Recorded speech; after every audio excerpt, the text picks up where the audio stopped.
பாடினார்கள். அநேக நேரத்தில் கலங்கி நிற்கிற ஒரு சூழ்நிலையில இந்த கடைசி காலத்திலே வாழ்ந்து கொண்டு இருக்கிறோம். தேவனுடைய வார்த்தை சொல்கிறது, வருத்தப்பட்டு பாரங்கள் சுமக்கிறவர்களே எல்லோரும் என்னிடத்தில் வாருங்கள். இது யார் சொல்லுகிறார்? ஆண்டவராகிய இயேசு கிறிஸ்து சொல்லுகிறார். வருத்தப்பட்டு பாரங்களோடு வாழ்கிற ஒவ்வொருவரையும் பார்த்து கர்த்தர் பேசுகிற ஒரு நித்தியமான ஒரு வார்த்தை, வருத்தப்பட்டு பார சுமக்கிற யாரா இருந்தாலும். இது கிறிஸ்தவர்களுக்காக சொல்லப்பட்ட வார்த்தை அல்ல. இது ஒரு தனிப்பட்ட மனித குலத்திற்காக சொல்லப்பட்ட வார்த்தை இல்லை. இது பூமியின் வானத்தின் கீழே பூமியில மேல இருக்கிற எல்லா ஜனங்களுக்கும் சொல்லப்பட்ட ஒரு நித்தியமான வார்த்தை. வேத வசனம் சொல்லுகிறது, வானத்தின் கீழே பூமிக்கு மேலே இயேசு கிறிஸ்துவை அல்லாமல் வேறு ஒருவராலும் ரட்சிப்பு இல்லை. ரட்சிப்பு என்றால் என்ன? பாவத்திலே இருந்து கொடுக்கப்படுகிற ஒரு விடுதலை. அது கர்த்தராகிய இயேசு கிறிஸ்துவால கொடுக்கப்படுகிற ஒரு விடுதலையாய் இருக்கிறது. இங்கே பேசிக்கொண்டிருக்கிற என்னுடைய வாழ்க்கையில பயங்கரமான குடி பழக்கத்தில் அடிமைப்பட்டு மோசமான ஒரு சூழ்நிலையில வாழ்ந்து கொண்டிருந்த என்னுடைய வாழ்க்கையில ஆண்டவராகிய இயேசு கிறிஸ்து வந்தார். அருமையானவர்ல குடிச்சு குடின்னு குடிச்சு விடிய காலையில அதிகாலையில எழுந்து குடிக்கு அடிமைப்பட்டு கிடந்தேன். ஏதோ காமராஜ சாலையில இருக்கிறதான இந்த ஒயின் ஷாப்ல அதிகாலையில இருட்டோடு எழுப்பி அவர்களை அடித்து எழுப்பி குடித்து அந்த நாளில என்னுடைய வாழ்க்கையை தொடங்குகிறது வழக்கமா இருக்கிறது. என்னுடைய வாழ்க்கையை மாற்றுவதற்கு என் தாய் தகப்பனால முடியல. ஏன்னா என் தாயும் தகப்பனும் சிறு வயதிலே மரித்து போய் விட்டார்கள். உலகத்தில் எப்படியாக வாழ்ந்தாக வேண்டுமே என்று சொல்லி பயங்கரமான பொல்லாத மனிதர்களோடு சவகாசம் வைத்து, ஆகவே அங்கும் இங்கும் மற்றவர்களை அடித்து பிடித்து வாங்கி சாப்பிட்டு பிழப்ப நடத்தலாம் என்ற ஒரு சூழ்நிலைக்குள்ள நான் கடந்து போனேன். என்னுடைய வாழ்க்கை பயங்கரமான ஒரு கொடூரமான வாழ்க்கையா இருந்தது. தேவ பிள்ளைகளை ஒயின் ஷாப்புக்கு போய் குடித்து கொண்டிருந்த என்னுடைய வாழ்க்கையில குடிக்கு பணம் இல்லாமல் இதே பகுதியில, நம்ம புதூர் பகுதியில ஒரு சில ஆண்டுகளுக்கு முன்பதாக பட்ட சாராயம் குடித்து என்னுடைய வாழ்க்கையை நான் கேவலமாய் நடந்து கொண்டு இருந்தேன். இப்படிப்பட்ட ஒரு சூழ்நிலையில வாழ்ந்த என்னை இயேசு கிறிஸ்து தேடி வந்தார். இயேசு கிறிஸ்து தேடி வந்தது மாத்திரமல்ல, என்னுடைய வாழ்க்கையில இருந்த அத்தனை கெட்ட பழக்க வழக்கத்தை ஆண்டவராகிய இயேசு மாற்றினார். காலையிலே பாக்கு போடுகிற பழக்கம், மாலையிலே பயங்கரமான மாவா போடுகிற பழக்கம், பகலிலே 120 ஜர்தா போடுகிற பழக்கம், இப்படிப்பட்ட பழக்கத்துல இருந்த எனக்கு யாரும் அடிமைப்பட்டு கிடக்கிற என்னுடைய வாழ்க்கையில இயேசு கிறிஸ்து என்னை தேடி வந்து எனக்கு ஒரு அற்புதத்தை செய்தார். ஆகவேதான் இயேசு என் வாழ்க்கையை மாற்றினது நிமித்தம் இந்த நாளிலே உங்கள் மத்தியிலே நான் அருமையாய் இந்த நாளிலே இந்த வார்த்தைகளை சொல்லி கொண்டிருக்கிறேன்.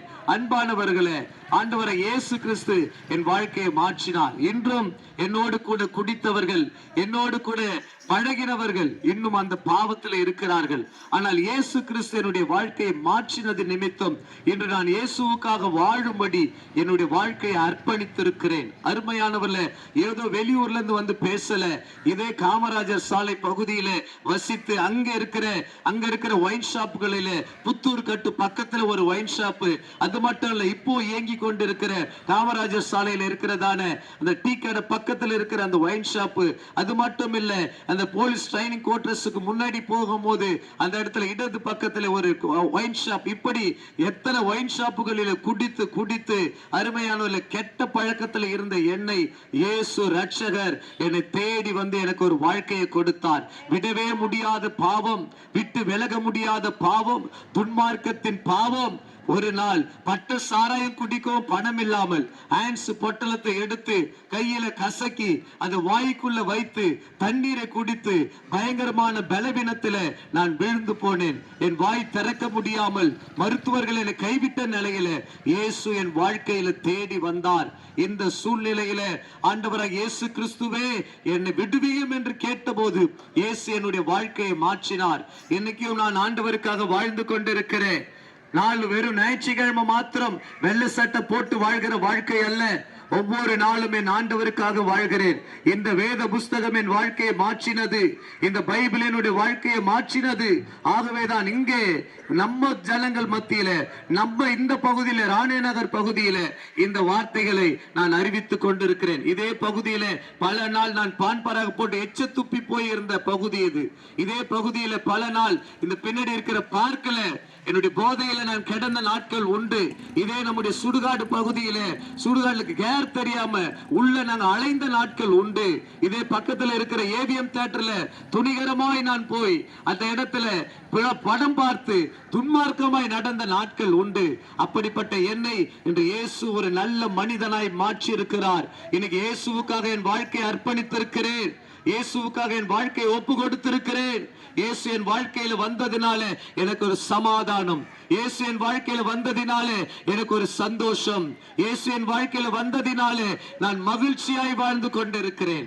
ஆகவே தான் உங்க மத்தியில இந்த இயேசு கிறிஸ்துவை அறிவித்துக் கொண்டிருக்கிறேன். அன்பு தேவனுடைய பிள்ளைகளை, இது ஏதோ யாரோ வந்து சொல்லி அங்க போ இங்க போன்னு சொல்லி வரல. என் உடன் பிறவாத சகோதரர்கள், என் உடன் பிறவாத சகோதரிகள், என்னை பெற்றெடுக்காத தாய் தகப்பன்மார்கள் இதோ இந்த பகுதியில் இருக்கிறார்கள். அவர்களுக்காக நான் என்னுடைய வாழ்க்கையில நடந்த காரியங்களை உங்க மத்தியில வந்து சொல்லிக் கொண்டிருக்கிறேன். இந்த இயேசு இன்றும் ஜீவிக்கிறார். இன்றும் உங்க வாழ்க்கையை மாற்ற கூடும் என்று சொன்னால் நிச்சயமாக இயேசு கிறிஸ்து உங்க வாழ்க்கையை மாற்ற முடியும். அன்பு தேவனுடைய பிள்ளைகளை, வேத புஸ்தகத்தில் ஒரு வார்த்தை இருக்கிறது. ஐயோ, யாருக்கு காரணமில்லாத காயங்கள், யாருக்கு ரத்தம் கலங்கின கண்கள், யாருக்கு வேதனை.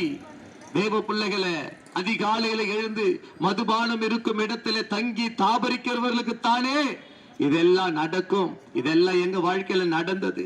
போதையில எங்க விழுகிறோம் தெரியாம, எங்க நடக்கிறோம் தெரியாம வாழ்ந்து கொண்டிருந்த என்னுடைய வாழ்க்கையில இயேசு ஒரு அற்புதம் செய்தார். இயேசு உங்களுக்கும் ஒரு அற்புதம் செய்வார். இயேசு உங்க வாழ்க்கையை மாற்ற வல்லவராய் இருக்கிறார். ஆகவே வருத்தப்பட்டு பாரம் சுமக்கிறவர்களே, நீங்கள் எல்லோரும் என்னிடத்தில் வாருங்கள், நான் உங்களுக்கு இளைப்பாறுதல் தருவேன் என்று இயேசு சொன்னது போலவே எனக்கு இளைப்பாறுதலை கொடுத்தார்.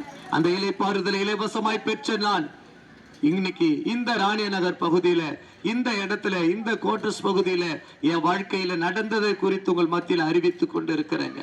வேற ஒன்னும் சொல்ல வரல. இயேசு உங்களோடும் கூட அற்புதங்களை செய்ய அவர் இன்றும் காத்திருக்கிறார். இன்னைக்கும் இயேசு கிறிஸ்துவினுடைய வல்லமை ஓய்ந்து போகல. இன்னைக்கும் இயேசு கிறிஸ்து அற்புதங்கள் அடையாளங்களை செய்கிறார். இப்போ இன்னைக்கு நானு இப்படிப்பட்ட குடிகாரனா கிடந்த என்னுடைய வாழ்க்கை இயேசு மாற்றினால நான் ஒரு புது மனுஷனா மாறி ஆண்டவருக்காக வாழ்ந்து இன்னைக்கு இதே காமராஜர் சாலையில ரஞ்சனி பேக்கரிக்கு மேல ஒரு சபையில ஊழியக்காரனாய் இயேசு கிறிஸ்துவை வைத்திருக்கிறார். ஆகவேதான் உங்க மத்தியில இந்த இயேசுவை அறிவிக்கும்படி நாங்கள் ஓடி வந்திருக்கிறோம். அன்பானவர்களே, உங்களுக்காக இலவசமாய் ஜெபிக்க நாங்கள் குழுவாய் வந்திருக்கிறோம். எப்பேற்பட்ட பிரச்சனையா இருந்தாலும் இயேசு அற்புதங்களை செய்ய அவர் வல்லவராய் இருக்கிறார். இயேசு உங்களை நேசிக்கிறார். இயேசு உங்களை ஆசீர்வதிப்பார். உங்கள் வாழ்க்கை மாறும். உங்கள் வெட்கத்திற்கு பதிலாக இரட்டத்தனையான பலன் வரும். இயேசு கிறிஸ்து உங்களோடு கூட இருக்கிறார். உங்களுக்காக ஜெபிக்கிறேன். பரலோக பிதாவே, உம்முடைய நாமத்தை பிரஸ்தாபப்படுத்தும் எந்த ஸ்தானத்திலும் நான் வந்து உங்களை ஆசீர்வதிப்பேன்னு சொன்னீங்களப்பா. இந்த பகுதியில, இந்த கோட்டர்ஸ் பகுதியில வாசிக்கிற எல்லா குடும்பங்களையும் ஆசீர்வதிங்கப்பா.